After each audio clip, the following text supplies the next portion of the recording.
From Rwanda to Darfur, the ex-Yugoslavia, the jungles of Congo, different races, tribes, ethnic groups are targeted for extermination, the victims of genocide. After the Nazi Holocaust, the goal was never again to allow genocide to happen, but that goal is constantly being tested, coming up against hard realities, geopolitics. Montreal's Institute for Genocide and Human Rights Studies is trying to raise awareness about that. It is headquartered at Concordia University. Cal Matthews is a lead researcher on the Will to Intervene project. He joins us now. Thanks very much for being here. Thank you for inviting me, Todd. So your group, the Institute, is basically trying to keep this in the public's eye, but also to do a lot of studying about what is going on around the world as we speak.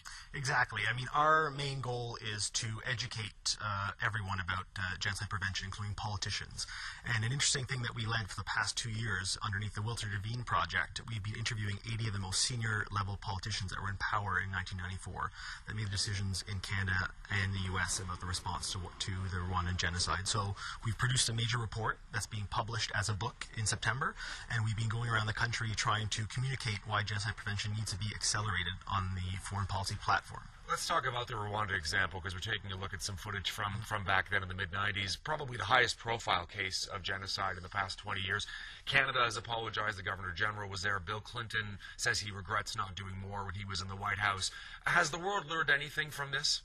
I would say yes and no. I would say that the images coming out of Rwanda and the war in the Congo, that is a direct result of the Rwandan genocide, still affects us. But yet our governments have not taken the lead in making prevention an important part of how government functions. So we need the citizens, academics, NGO people of the world need to put pressure on their politicians to do more and to take this more seriously.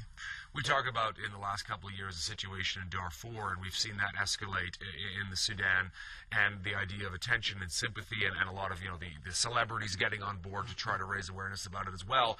Yet no direct intervention. There was no no-fly zone created. Obama talked about possibly doing that. It never happened. What has Canada done? Is Canada doing enough? Well, the fact is for Canada, because we're involved in Afghanistan, it's taken our attention off from all these other important countries in the world. And I understand that that's a reality, but yet, as a country, a G8 country with 34 million people, we should be investing a bit more in our government to be able to do more, to walk and chew gum at the same time. So Canada has done some interesting work on the political side, but operationally giving helicopters and more equipment to the UN mission there, not enough. I guess the other issue is, to be honest, is the fact that no president or prime minister wants to send his troops into a possible genocidal situation because it's just messy, for lack of a better word. That's completely true. But the reality is, if we look from a long-term perspective of not acting when we have to, we see a whole set of wider problems that are created. And if we look at Somalia in 1993, Canada left there under political, because of political issues and a torture scandal. But now Somalia is a failed state. We have our NATO ships patrolling, stopping piracy. This problem is, it gets so serious that if we don't act early, it's going to come back and bite us. Well, we're seeing the attack that happened in Uganda by a group in Somalia.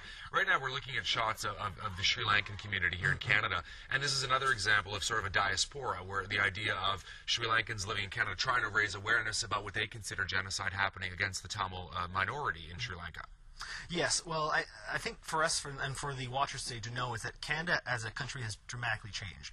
We have people that have fled here from mass atrocities from all over the world and now have large communities. And with cell phones, internet, they are connected to their homelands more than before. So we need to be seen as doing the most possible and showing leadership on this, because if we don't, we'll face negative repercussions in our society if we don't. I want to thank you very much for coming on. Thank you very much, Todd. And all the best with the project. Thank you. We'll be right back. Visit ctvmontreal.ca for the latest news. Plus, join the discussion and get instant updates through Facebook and Twitter. Stay informed and stay in touch.